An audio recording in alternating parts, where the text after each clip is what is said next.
Video 4 Alignment to 9 Natural Mental Laws. In the previous video, we covered what is self-esteem. We said the feeling you have about yourself, good feeling or bad feeling. The estimate that you have about yourself is self-esteem. And it could vary because of several factors such as to whom we are born, in what circumstances we are born, wealth or poverty, our physical appearance, height, weight, complexion, etc. But there is no other way than to accept the starting point, because we cannot change the starting point. The moment we understand it and then we are ready to fight for the future, then our self-esteem gets neutralized.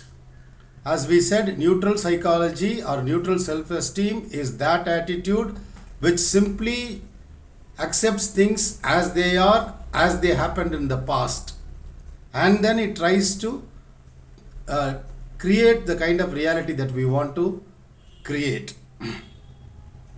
Now we'll move on to self-honesty, the first of the 9 natural mental laws. Self-honesty is being honest to your own self. That simple. Does that mean by default we are not self-honest? Yes. By default, people tend to be self-dishonest. Why and how, I'll explain. See, you are a software-driven machine. Just assume, right? There is a software inside your head and my head. And each person's software differs depending upon what has been fed into the system, right? From your childhood days onwards till now, whatever you have heard, whatever you have thought of, whatever has been dinned into you, that is what you believe in, and that is how you behave. If somebody taught you, if somebody speaks to you rudely, you have to give it back 10 times rudely, then that is what you have believed in, that is how you are going to behave. Because this is an unanalyzed software program. We need to analyze it. An unexamined life is not worth living, somebody said. Right? So, we already have a preloaded software, and that is what governs our beliefs, our thinking, our action, our behavior, etc. Now, how can self-honesty help us here? See, man lives not by thoughts alone. Man lives by feeling. There is any given time, there is good feeling about yourself and bad feeling about yourself. Is it true or not? Just look at the last 1 week of your life. How good do you feel about yourself, the way you have lived your life? Your habits, your work, your social interaction, all put together. If you look at yourself, how good do you feel about yourself? Now you look at your entire life. If I were to ask you to give a score to your own self on a 0 to 100, based on whether you feel good about yourself or you feel bad about yourself, what would be your score? It will readily pop up. It is already there. The mathematics is already there.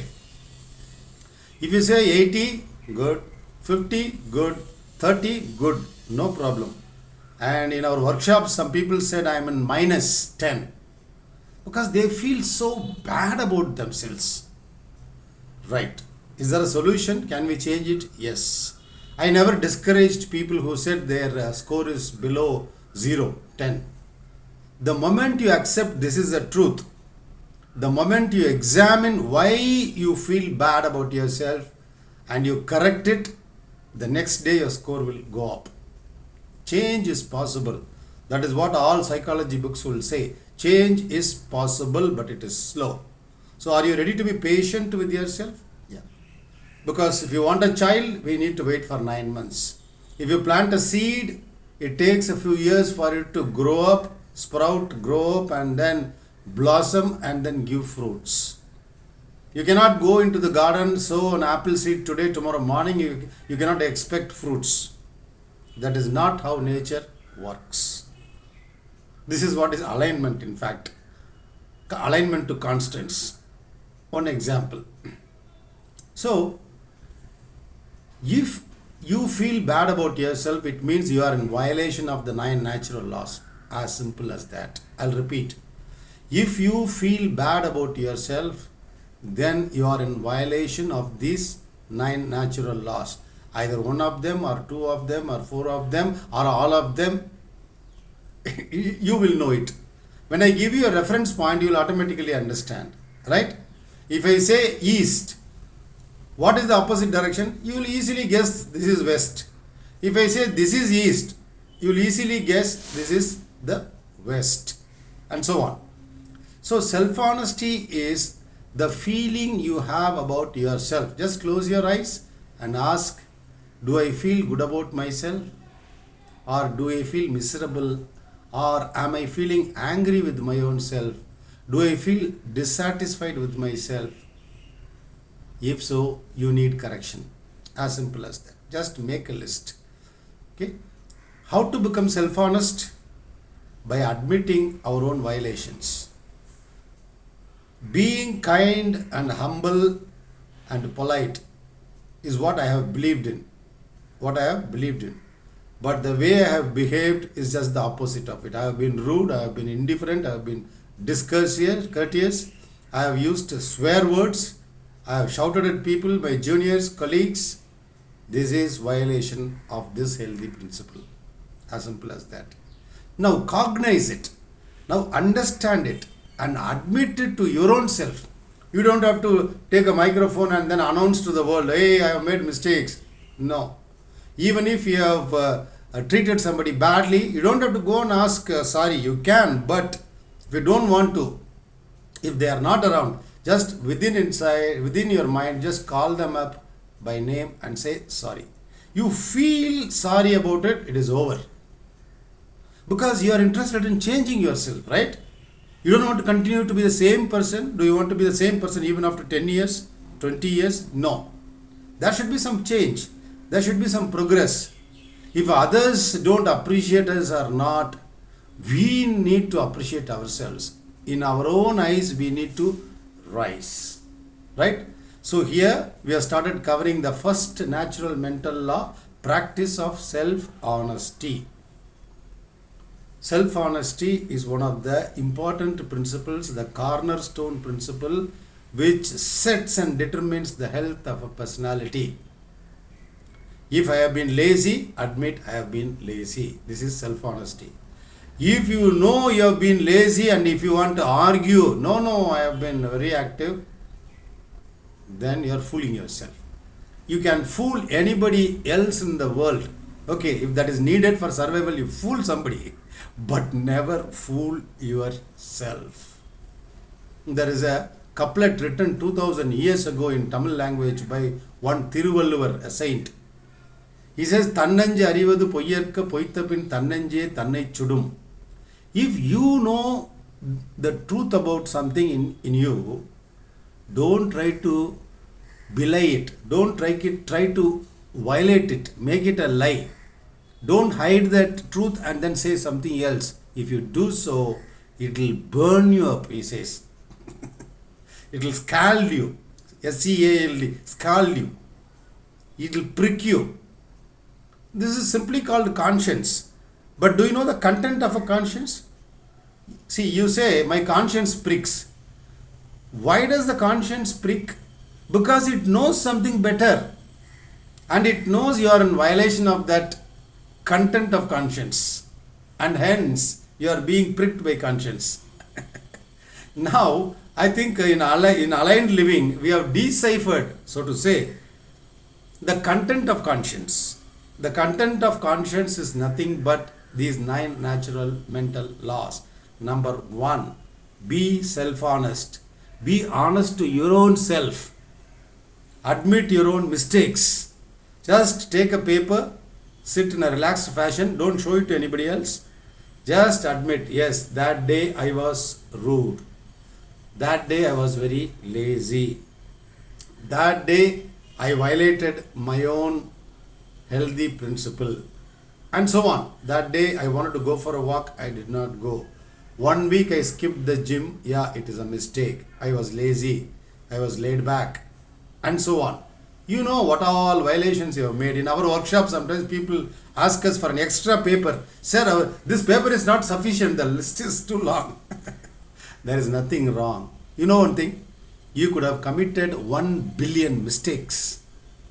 The moment you say, I feel bad about it, I don't want to repeat it, if you affirm, if you confirm this to your own self, you are relieved. Yes, life is all about being happy and making others happy, growing up, helping others grow, right? Otherwise, there is no happiness. Because the life principle is very positive. Because we violate, because we make mistakes, we feel bad about ourselves. We feel sorry. Why should we feel sorry? We are feeling sorry because we are in violation of these healthy, natural mental laws. I am repeating again and again because it's very, very important to be honest to your own self. Right? Stealing, telling a lie, right? Being rude with others. These are all, self-dishonest ways. Because honestly, if you ask yourself, do I really like being rude to others? Even if somebody else is rude to you, you can choose to be cool, calm, and then do what is needed. Unless physical danger comes to life itself, you don't have to react. Reaction is the enemy who sits inside and who spoils all your, life.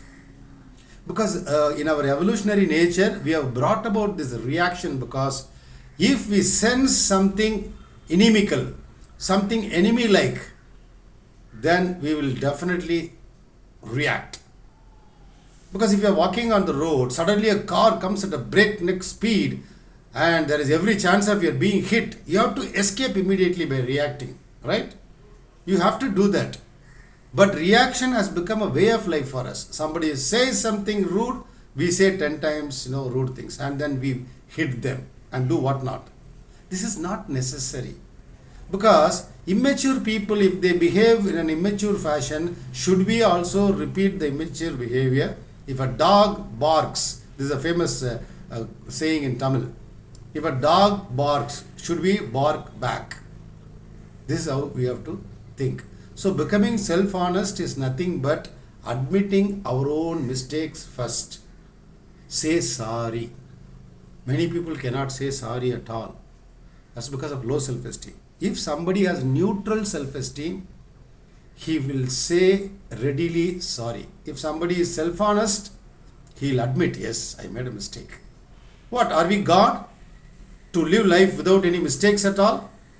I don't know whether God makes mistakes or not, but even if God were to be born in this world, he has to make mistakes. There is no alternative at all. Because life is full of possibilities. The possibilities are mixed. Sometimes we do good, sometimes we do bad, and so on. So let us think about it. Self-honesty right now, today, just sit back or while going to bed, lie down and start admitting your mistakes one by one.